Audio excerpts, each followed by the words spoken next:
Meteorización.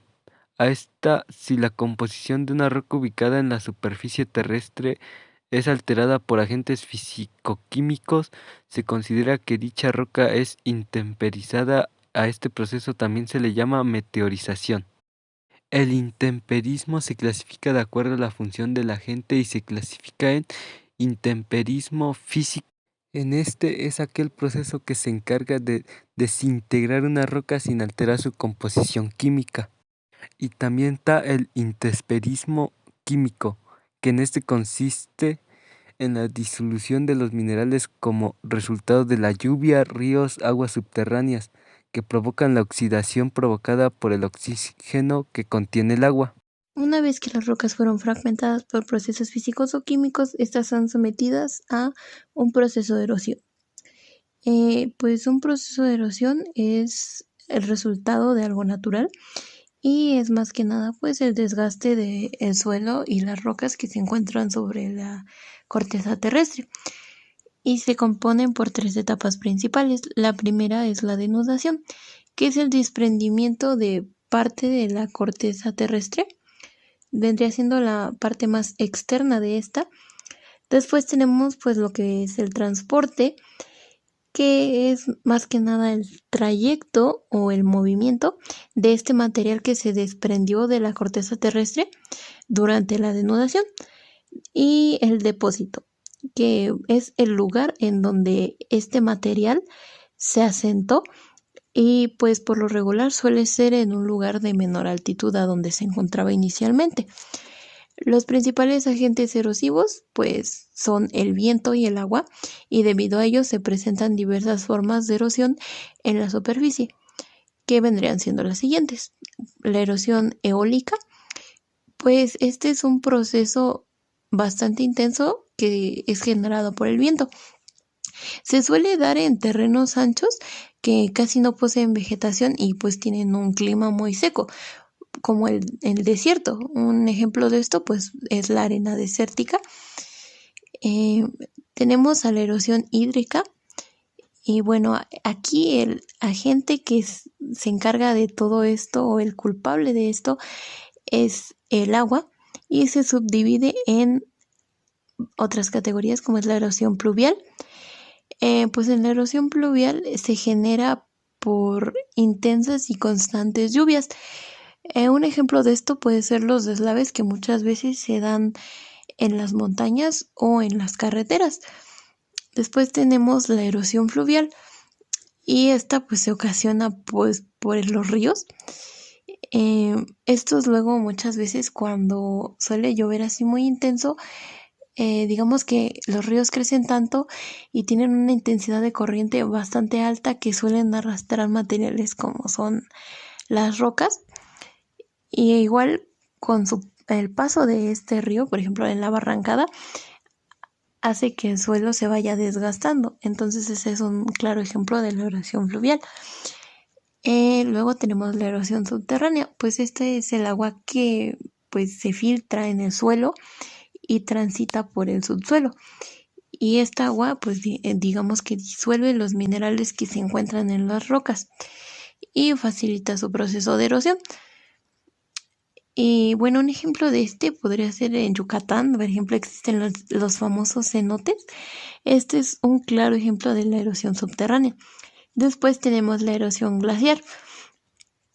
Y bueno, aquí ya nos damos una idea de qué tiene que ver con glaciares. Estos se dan cuando se acumula así bastante nieve, y esta se compacta y pues se transforma en lo que vendría siendo el hielo. Y por último tenemos la erosión marina. Y pues esta es ocasionada por el agua que se encuentra en los océanos y sucede en las costas y los litorales. Y dejando de lado los tipos de erosión hídrica, pasamos con lo que vendría siendo la erosión antrópica. Y en esta, pues el principal agente pues serían los seres humanos, ya que esta pues es digamos que el resultado de un mal uso pues de la tierra. Un ejemplo podría ser actividades como la tala de árboles, la explotación de recursos sin medida y el sobrepastoreo. El transporte comprende un proceso desde la marcha general hasta el planteamiento de continentes suscitado tras las épocas de levantamiento y formación de montañas. Se presenta tras una erosión de materiales, estando motivado por agentes naturales como el agua y el viento. Para esto existen dos tipos de transporte. En sólido, este puede ser arrastre, donde los agentes son el viento, el agua y el hielo, las cuales dejan un efecto de arrastre. De rocadura, donde los agentes son el agua y el viento, dejando un efecto redondeado. Saltación, donde los agentes son el agua y el viento, dejando un efecto de impacto. La suspensión, donde los agentes son el agua, el viento y el hielo. Y por último, la flotación, donde los agentes son el agua y el hielo. El segundo tipo de transporte es en disolución, donde el único agente es el agua. Enseguida tenemos relieve, que se define como el conjunto de las formas que adquiere la corteza terrestre tras los movimientos de las placas tectónicas. Este se clasifica en dos grandes grupos, que son el relieve continental y el relieve oceánico. El relieve continental se divide en 4 regiones principales, como son las llanuras, mesetas, montañas y depresiones. La llanura es el territorio plano o ligeramente ondulado, ubicado a poca altitud y con valles poco profundos. Su extensión grande debe su amplitud a la erosión de ciertos materiales incluidos en su corteza. Las mesetas son relieves planos o ondulados situados a una altitud de 500 metros. Las mesetas son menos húmedas y tienden a tener cambios térmicos más acentuados. Además, se encuentran rodeadas por laderas y clasifican en inframontañas, entre montañas y el océano, o continentales en grandes altitudes. Las montañas son elevaciones de terreno que cuentan con pendientes, que además determinan condiciones locales y regionales de un lugar de acuerdo a su altura y extensión. Y las depresiones, que como ya sabemos son hundimientos de la corteza terrestre y se pueden dividir en absolutas, que se encuentran por debajo del nivel del mar, y relativas, que están situadas por encima del nivel del mar, pero a baja altitud.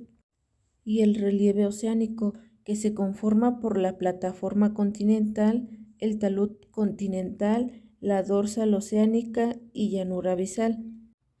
Por último tenemos la sedimentación, que como ya sabemos es el último proceso de la morfogénesis, que es el material sólido que se conjunta en la litosfera a partir de fenómenos atmosféricos de la hidrosfera y la biosfera, como son los cambios de temperatura, vientos, precipitaciones, circulación de aguas, movimientos de masas de agua e incluso acciones de organismos vivos. Sus características dependen de la naturaleza del agente de transporte. Si el agente es el agua o viento, el material se almacena al momento, disminuye por debajo de la velocidad de deposición de la carga. Y si el agente es el hielo, la deposición se da al momento en que se encuentra un obstáculo, o bien cuando la masa del hielo llega a su punto máximo de extensión espacial. Y por último se dan 3 tipos de procesos sedimentarios, que son los marinos, continentales y de transición. Los marinos son depósitos en la plataforma continental, así como en las zonas abisales.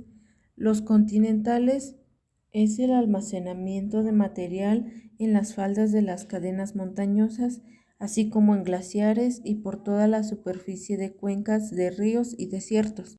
Y de transición se producen puntos de contacto del mar y los continentes, por ejemplo, superficies pantanosas.